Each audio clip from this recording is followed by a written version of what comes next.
দেশ ছাড়ার কথা আছেন দুই বন্ধুর একসাথে, কিন্তু ভাগ্যক্রমে আজকে ওর ফ্লাইট, আর এদিকে এখনো আমি দেশের মাটি। তবে এয়ারপোর্টের এই মুহূর্ত গুলা কতটা কষ্টের এটা একমাত্র একজন প্রবাসী জানে। আর এদিকে বেইত্তা জুনায়েতের আজকে ঈদের, কারণ হে আজকা নতুন মোবাইল কিনছে। গড়িতে বাজে সকাল 8:30। প্রথম উদ্দেশ্য যমুনা ফিউচার পার্ক। আর শুক্রবার থাকার কারণে রাস্তাঘাট পুরাপুরি ফাঁকাই আছে। আর তাই 11:10 মধ্যে আমরা পড়ছিলাম যমুনা। আর যমুনাতে ঢুকতেই দেখি অ্যাপেলেক্সের সুজন ভাই তার দোকানের গ্র্যান্ড ওপেনিং উপলক্ষে মাত্র 650 টাকায় দিতাছেন একটি পাওয়ার ব্যাংক, যেটা কিনা 10,000 mAh পাওয়ারের আছে। আর এটা দেখা বেইত্তা জুনায়েতে একটা লয়ে লইছি। আর যেহেতু আমার একটা আগে থেকে আছে এর লিগে আর আমি লইছি। তারপরে পড়লাম সুজা ফোন দেখতে। আর এই ফোনের মডেলটা আছে গুগল পিক্সেল 9। আর মূলত বেইত্তা জুনায়েতে এই ফোনটা নেওয়ার লাগাই ঠিক করে রাখ। আর ফোন কতক্ষণ আমরা চেক করার পরে আমগর ভালোই মনে হয়, যার কারণে আর কথা না বাড়াইয়া সেবদাগুন্না টেহাডি দিয়া সোজা পড়ছি যমুনাতে বাইরে। আর ঘড়িতে বাজে তখন 2টা, যার কারণে আমরা খাওয়া দাওয়াটাও শেষ করে নিলাম। খাওয়া দাওয়া শেষ করে সোজা পড়ছি এয়ারপোর্টে ঢুকাই আয়া পড়লাম টার্মিনাল 1 এর সামনে, কারণ টার্মিনাল 1 এর 1 নাম্বার গেট দিয়ে ঢুকবো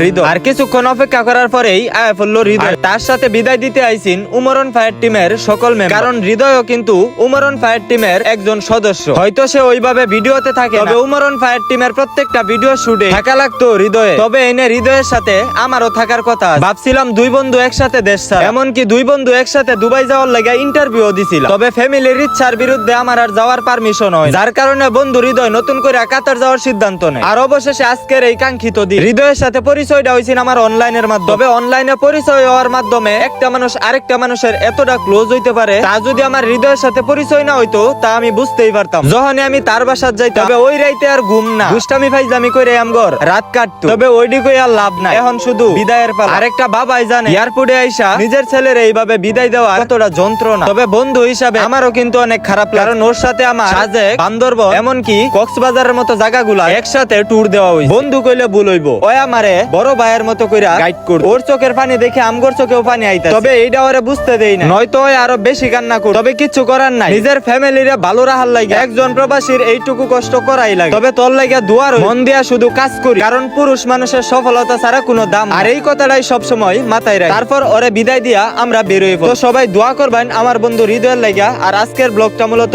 এই পর্যন্তই।